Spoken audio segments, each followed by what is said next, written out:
Hello guys, good evening. Today is September 11, 2023 at Monday guys. At ayan, galing tayo sa meeting sa ating trabaho at ayan, pagod na pagod tayo. Kaya ayun guys, i-flex ko lang sa inyo ang ating ulam ngayon. But before that, syempre gagawa ako ng sausawan kasi I am very much pretty sure na masarap talaga ang ulam natin ngayon. Kaya guys, let's start first with our sausawan. And ayan guys, meron akong 3 pieces na kalamansi dito.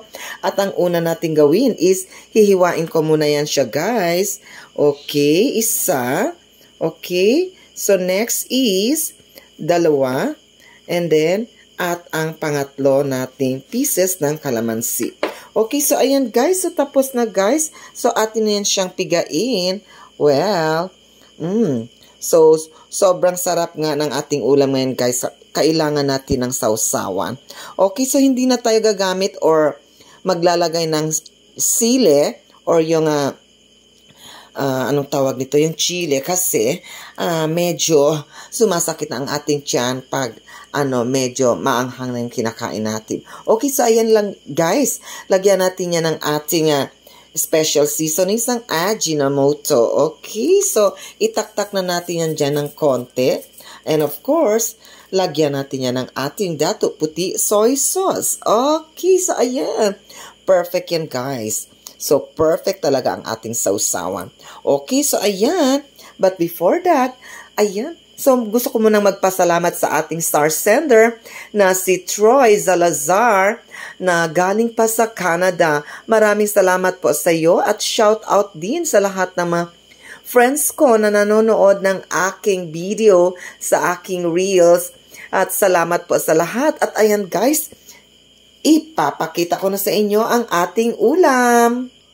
At eto na nga guys, ipapakilala ko na sa inyo ang ating napakasarap at masustansyang ulam.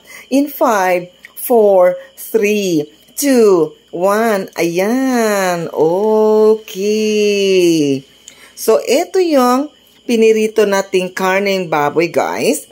Bale, prinito natin yan siya at nilagyan natin siya ng konting sugar para pangtanggal umay plus ang ating sausawan na toyo with kalamansi. Well, definitely guys, magja-jive talaga yung lasa niya.